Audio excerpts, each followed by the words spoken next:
அதற்கு முன்னதாக ஒரு மனிதன் சோதிக்கப்பட்டால் இரண்டு காரணங்கள் உண்டு. ஒன்று, உறுதியாகவே இறைவன் அவனை சோதித்து வெற்றியின் பாதைக்கு அழைத்து செல்ல விரும்புகிறான். இன்னொன்று, அந்த சோதனையிலேயே அவனுடைய வாழ்வை அழிக்க இறைவன் விரும்புகிறான். இந்த இரண்டுடைய முடிவை பொறுத்துதான் இது இறைவனின் என்ன சோதனை என்று புரிய வரும். புரிஞ்சா? ஒரு சோதனை இறைவன் சோதிப்பான் வெற்றியை நோக்கி அழைத்து செல்வதற்கு.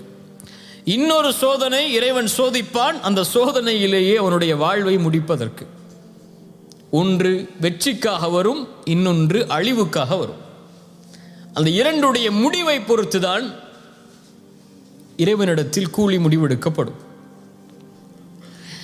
அல்லாஹ் ரப்புல் ஆலமீன் உஹதில் சோதித்தான். உஹதில் இறைவன் சோதித்தான், தோல்வியைத்தான் கொடுத்தான். தோல்வியின் விளிம்புக்கே என்றெல்லாம் சொல்வதற்கு பதிலாக சஹாபாக்களுடைய தோல்வி உஹுத் மிகப்பெரிய தோல்வி, புறமுகுது காட்டி ஓடும் அளவிற்கான தோல்வி. அது ரசூலுல்லாஹ்வுடைய பல் உடைக்கப்பட்டு அதுவும் சோதனையாக ஆக்கப்பட்டு நபிக்கே எச்சரிக்கையுடைய வசனங்கள் வரும் அளவிற்கான சோதனை. 70 சஹாபாக்களுடைய உயிர் தியாகம், அதுவும் ரசூலுக்கு நெருக்கமான நபித்தோழர்களுடைய உயிர் தியாகங்கள். இவ்வளவு சோதனையும் இறைவன் கொடுத்து சொன்ன பாடம், இதுவெல்லாம் நடந்தது உங்களால் தான் என்று. இதெல்லாம் நடந்தது எதாலால்?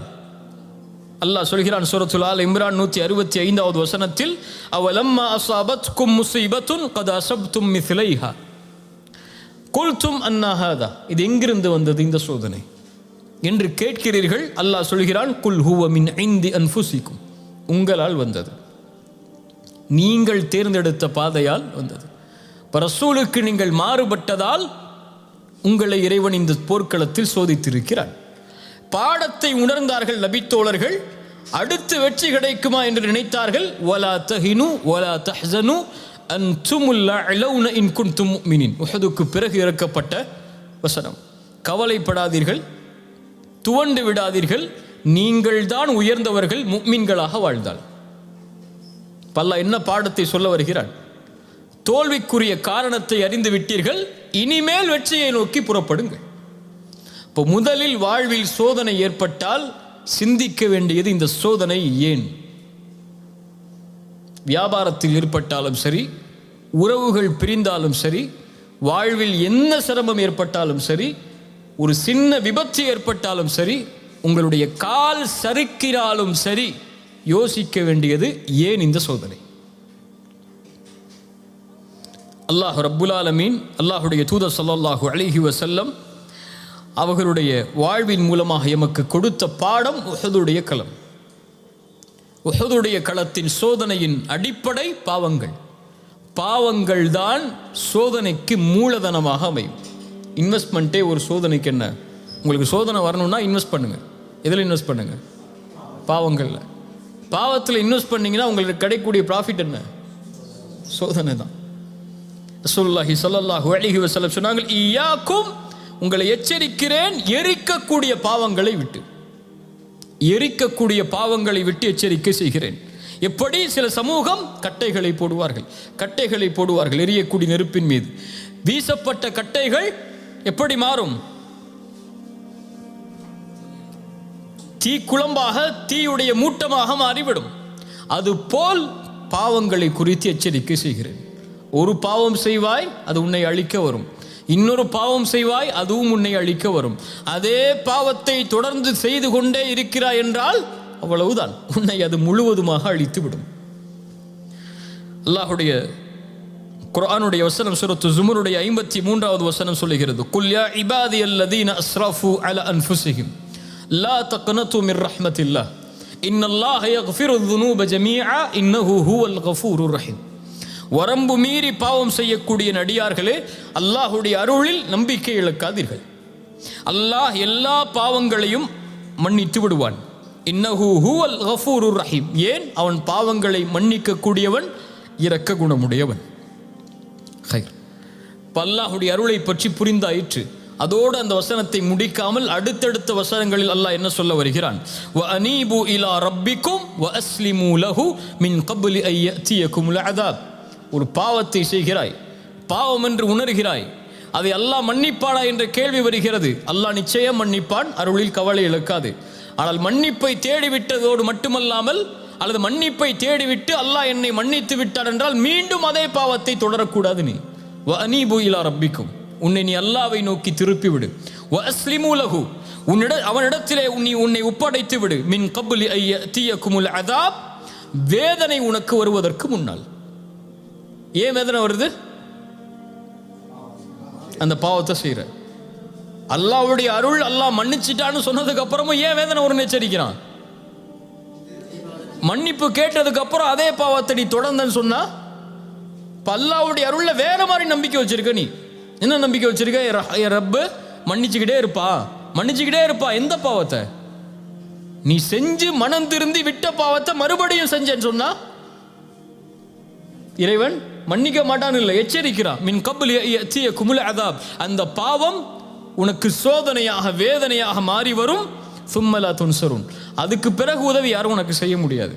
வத்தபிஉ அஹ்ஸன மா உன்ஸில இலைக்கும் மிர் ரப்பிக்கும் மின் கப்லி ஐ யஅதியகுமுல் அஸாப், வேதனை வருவதற்கு முன்னால் ரஹ்மானுடைய வசனங்களை பின்பற்றி விடு. பக்தா, திடீரென்று அந்த வேதனை வரும். வ அன்தும் லா தஷ்உரூன், நீ அறிந்து கொள்ளாத பொழுது, உணர்ந்திருக்கவே மாட்டாய், உணர்ந்து கொள்ளவே மாட்டாய் இப்படியெல்லாம் வேதனை வருமா என்று. அல்லாஹ் அந்த பாவங்களின் மூலமாக அந்த வேதனையை கொடுத்திருப்பான். 3 மனிதர்களை அல்லாஹ் சொல்கிறான். அதற்கு பிறகு அன் தகூல நஃப்ஸு யா ஹஸ்ரதா அலா மா ஃபர்ரத்து ஃபீ ஜம்பில்லாஹ் வ இன் குன்து லமினஸ் சாகிரீன். அல்லாஹ்வுடைய வசனங்களை பரிஹேசிக்க கூடியவனாக நான் இருந்து விட்டேனே, அல்லாஹ்வுடைய விஷயத்தில் இப்படி நடந்து கொண்டேனே. வ இன் குன்து லமினஸ் சாகிரீன், கேலி செய்பவர்களில், பழிப்பவர்களில், அல்லாஹுடைய விஷயத்தில் பழிக்கக்கூடிய மனிதர்களில் ஒருவனாக நான் மாறிவிட்டேனே என்று ஒருவன் தன்னைத்தானே குறைபடுவான். இன்னொருவன் அவு தகூல லவ் அன்னல்லாஹ ஹதானி லகுன்து மினல் முத்தகின், இவங்க தான் சூப்பர்மேன், அல்லாஹ் எங்களுக்கு நேர்வழி காட்டினால் நேர்வழியை நாங்கள் அடைந்திருப்போம் என்று சொல்லுவான். என்ன சொல்லுவான்? அல்லாஹ் எனக்கு நேர்வழி காட்டியிருந்தா, அல்லாஹ் என்ன தொழுகையாளியா மாத்திருந்தா, அல்லாஹ் என்ன சதகா கொடுக்கிறவனா மாத்திருந்தா, அல்லாஹ் என்ன அப்படி மாத்திருந்தா நான் மாறி இருப்பேனேன்னு சொல்லுவான். சோதனை வந்ததுக்கு பிறகு எல்லா பள்ளியும் யார் மேலே போடுவான்? முதல் ஒருத்தன் எல்லா பள்ளியும் தான் ஏற்றுக்கிட்டான், இவன் கூட ஓரளவு. 2வது உள்ளவன் அல்லாஹ் மேலே பள்ளியை போட்டுக்கிட்டே இருப்பான். 3வது உள்ளவன் அவு தக்கூல ஹீன தரல் அஸாப் லவ் அன்னலி கர்ரா, ஒரு சோதனை, ஒரு வேதனை வரும்போது அவன் சொல்லுவான் லவ் அன்னலி கர்ரா, இன்னொரு வாய்ப்பு கொடுத்திருந்தால், இன்னொரு சான்ஸ் அல்லாஹ் எனக்கு கொடுத்திருந்தான்னு சொன்னான். ஃபஅகூன மினல் முஹ்சினீன், ஃபஅகூன மினல் முஹ்சினீன், முஹ்சின்களில் ஒருவனாக நான் மாறி இருப்பேன்னு சொல்லுவான். இப்போ இவ்வளவு எச்சரிக்கை சொல்லப்பட்டதற்கு பிறகும் இன்னொரு வாய்ப்பை தேடி போனால், இப்போ வாய்ப்பு வரும்போது அதை மறுத்து இன்னொரு வாய்ப்பு என்று சொல்லி கொண்டே இருப்பான். அது வந்தா பார்த்துக்கலாம், இது வந்தா பார்த்துக்கலாம், அப்படி நடந்தா பார்த்துக்கலாம், அந்த நிலைமை வந்தா மாறிக்கலாம்னு சொல்லுவான். இதில் மட்டும் வட்டிக்கு போய்ப்போம், அது அடுத்து வரும்போது வட்டியை விட்டுருவோன்னு சொல்லுவான். இதை மட்டும் அட்ஜஸ்ட் பண்ணிப்போம், அடுத்து வரும்போது பார்த்துக்கலான்னு சொல்லுவான். அது கல்யாணம் வரைக்கும் தானே தப்பு செஞ்சுப்போம், கல்யாணத்துக்கு அப்புறம் அவங்க மனைவி தானே பார்த்துக்கலாம்பா. பொதுவாக சொல்ல போனால் எல்லாரும் சொல்லக்கூடிய காரணம் அதானே. இன்னைக்கு இப்போ அல்லாஹ்வுடைய மார்க்கத்தின்படி ஒரு பெண் ஒரு ஆணை விரும்பலாம். எப்படி விரும்பலாம்?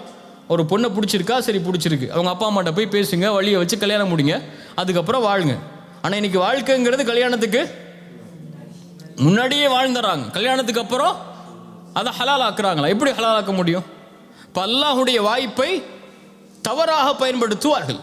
அல்லாஹ் கொடுக்கின்ற அனுமதியை வாய்ப்பு வரும்போது மாற்றிக்கொள்ளலாம் என்பார்கள், வாய்ப்பை தேடுவார்கள்.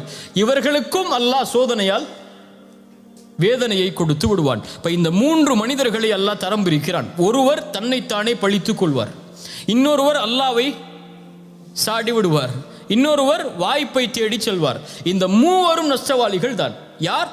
அந்த நிமிடத்தில் அல்லாஹ்விடத்தில் தங்களை ஒப்படைக்காதவர்களை தவிர, பாவம் என்று தெரிந்த உடனேயே விடாதவர்களை தவிர, அல்லாஹ்வுடைய வசனம் இருக்கிறது என்று சொன்ன மாத்திரத்திலேயே கட்டுப்படாதவர்களை தவிர, இந்த 3வரும் நாளை மறுமையில் நஷ்டவாளிகளாக மாற்றப்படுவார்கள். அலி இப்னு அபி தாலிப் ரலியல்லாஹு அன்ஹு அவர்களிடத்தில் ஒரு மனிதர் வந்து கேட்டார், யா அலி, என்னால் இரவு வணக்கத்தில் ஈடுபட முடியவில்லை, என்ன காரணம்? அலி அவர்கள் சொன்னார்கள், அந்த ரஜுலுன் கது கையதத் கதுனூபுக், நீ பாவங்களால் பிணைக்கப்பட்ட மனிதனாய் இருக்கிறாய் என்றார்கள். உன்னை கியாமுல் லைலுடைய தொழுகையிலிருந்து தடுப்பது உன் பாவம், உன் உறக்கம் அல்ல. உன்னை உறங்க வைப்பது அந்த பாவம். அஷ்ஹது அல்லா இலாஹ இல்லல்லாஹ் அஷ்ஹது அன்ன முஹம்மது ரசூலுல்லாஹ் என்று ஃபஜ்ருடைய அதானை உன் காதில் விழாமல் ஆக்குவது உன் உறக்கம் அல்ல, உன் உள்ளத்தில் இருக்கக்கூடிய பாவம். அல்லாஹுடைய திக்ரில் நிம்மதியை அடைய விடாமல் தடுப்பது உன்னுடைய காது அல்ல, உன் உள்ளத்தில் இருக்கக்கூடிய பாவம். இப்போ உலக வாழ்வில் எது நடந்தாலும் இறைவனிடமிருந்து அது உன்னை தூரமாக்கினால் நீயாக தூரமாகவில்லை, உன் உள்ளத்தில் இருக்கக்கூடிய பாவம் அல்லாஹுடைய அருளை தடுக்கிறது. இப்போ பாவத்திலிருந்து விடுபடாத வரை சோதனையிலிருந்து விடுபட முடியாது. வியாபாரத்தில் நஷ்டம் ஏற்படுகிறதா, வட்டி கலக்கிறதா என்று பார். அல்லாஹ் அனுமதிக்காத முறையில் வியாபாரம் செய்கிறாயா என்று பார். உறவில் விரிசல் ஏற்படுகிறதா, அந்த உறவை அல்லாஹ் அனுமதித்த முறையில் வைத்திருக்கிறாயா என்று பார்.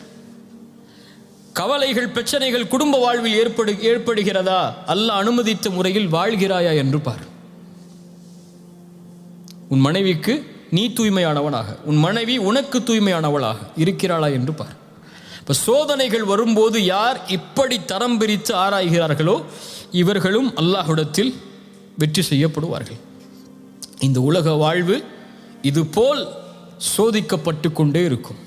அப்படி நீ பாவத்தை செய்து கொண்டிருந்தாலும் அல்லாஹ் உன்னை மன்னிப்பான். விட்டுவிடு, அல்லாஹ் அந்த சோதனையை நீக்கி விடுவான். அன்று முடிவெடு, அல்லாஹ் உனக்கு நீக்குவான். அன்று முடிவெடு, அல்லாஹ் உன்னை ஏற்றுக்கொள்வான். 99 கொலை செய்த மனிதன் தான் திருந்த வேண்டும் என்பதற்காக ஒரு அறிஞனை கடைசியாக, ஒரு மனிதனிடத்திலே கடைசியாக போகிறான். அவனும் அல்லாஹுடைய அருளில் நம்பிக்கை இழக்க செய்கிறான், அவரையும் கொலை செய்கிறான். இப்போ 100 பேரை கொலை செய்ததற்கு பிறகும் அவன் உள்ளத்தில் அல்லாஹ்விடத்தில் செல்ல வேண்டும் என்ற ஆசை வருகிறது. ஒரு அறிஞரிடத்திலே கேட்கிறான். அறிஞர் சொன்னார், இந்த ஊரில் இருந்து கிளம்பி நல்லவர்கள் வாழக்கூடிய ஊருக்கு செல், பாவத்தில் இருந்து விடுபட்டு முதலில் செல், போ. அவர் முடிவெடுத்து போகக்கூடிய வழியிலேயே மரணமாகி விடுகிறார். அவர் அந்த இடத்துல போய் சேரல, அவர் அந்த இடத்த போய் சேரல, முயற்சி பண்றார் போறதுக்கு. போகக்கூடிய வழியில் மரணம் வருகிறது. அவர் உண்மையில் அல்லாஹ்வுடைய அளவுகோலின்படி, இயற்கையின் அளவுகோலின்படி பாவிகளுடைய ஊருக்கு தான் அருகாமையில் இருந்தார்.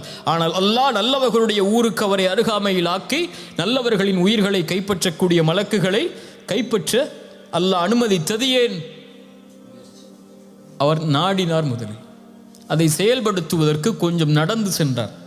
இப்போ வட்டியில் இருக்கிறாயா, முடிவெடு, இனிமேல் செய்ய மாட்டேன் என்று முயற்சி செய், அல்லாஹ் உன்னை அந்த பாதைக்கு அழைத்து செல்வான்.